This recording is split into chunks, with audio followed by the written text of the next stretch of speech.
Hello guys! Lumabas ulit tayo and sarado ang ating store kasi nabili tayo ng frozen goods. So, andito tayo sa daan. Sa may garden na kamatis. And, ganun talaga. Kasama ko is yung dog. Dog ng kapitbahay. So, yun lang. Nadaanan muna natin yung bayad ng load. Ha! Mainit. Pero nakaganito tayo kasi baka masunog tayo. Lasang araw. Pero mahangin siya. And ito yung nakaka-dry. Dry ng balat, dry ng kung ano-ano. Lahat madadry. So, see you later guys. So, ito is kamatis. Ay, bakit ba ako naano sa kamatis? Kamote, yung violet po. Yan, 3 months lang. 3 months talaga. And yan, ano din yon, kamote, pero may harang sa daan para hindi pasukin ng mga alaga natin. And talagang sumusunod sa akin itong dog na to, bodyguard. Ayun guys, malakas talaga ang araw.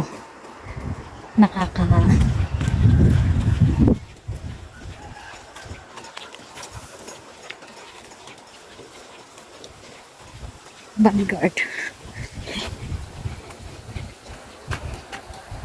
Ayun yung hanging bridge na pwedeng daanan ng motor. And hindi doon kay wholesaler na nandun tayo pupunta this day. Kay frozen foods tayo. Frozen at basta yung lamang kukuhanin. And pala is life. Ano po ng fill rice to? Sa fill rice yung palay. Yung, ano bang tawag doon sa nirerentahan yung lupa o yung bukid tapos tatamnan ng palay po. So, ayan. Talagang malayo ako sa main road. Kasi ayan yung main road.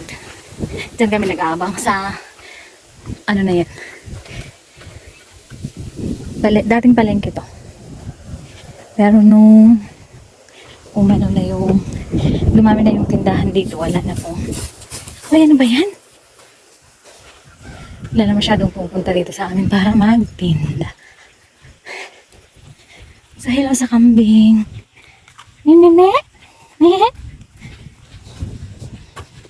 Hello sa naglilinis.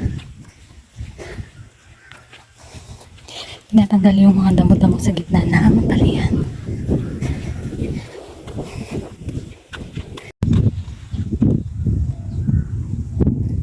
Sili is life. Taiwan chili.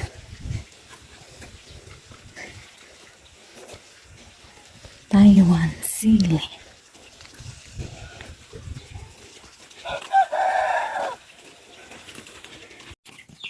So, dito na tayo sa ating sari-sari store.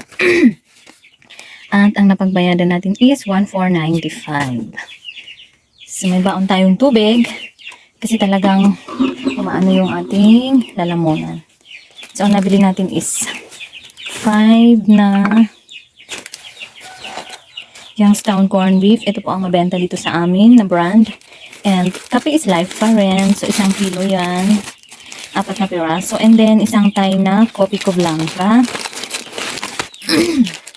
Magpasensyahan. Maano ang ating lalamunan. Tapos, bumili din tayo ng 5 kilos na whole corn. Ito po. And then, dito naman is frozen. Ulam talaga and kape. So,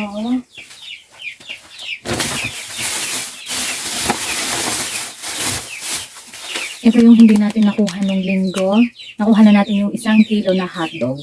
CDO po yung ating kinukuha kasi mas malinamnam po kasi cheese dog. Cheese dog. Tapos kumuha tayo ng 3 Adidas.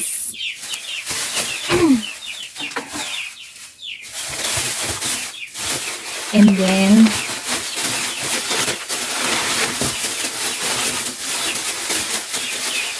talagang nabubutas. Oh, lumalabas yung kuko.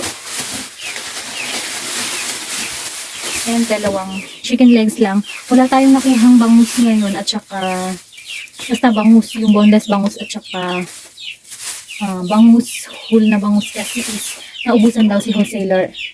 And kahit pumunta si wholesaler kahapon na bumili sa kanilang supplier is wala talagang naubusan talaga kasi nag-deliver din siya kaninang umaga din. Ayun. Naubusan pa rin tayo. So, ayun guys. I-display muna natin.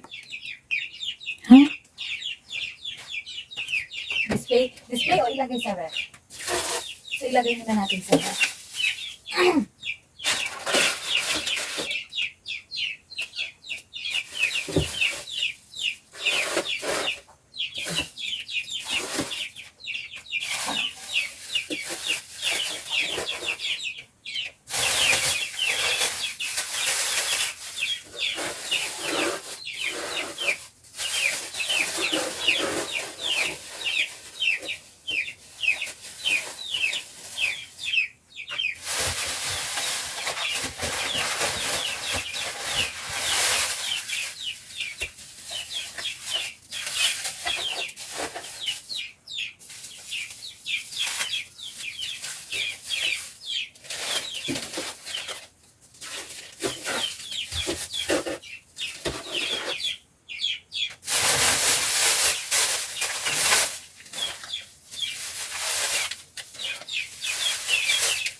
So, di ba guys, puno na yung ating ref. Ayan. Ref. Punong-puno na talaga. Kasi meron tayong nata at saka mga order ng bata. Dito naman tayo. Hi, ubos yung ating mga paninda. Hindi pa yung isa lang. Nag-isa na lang. Isa na lang.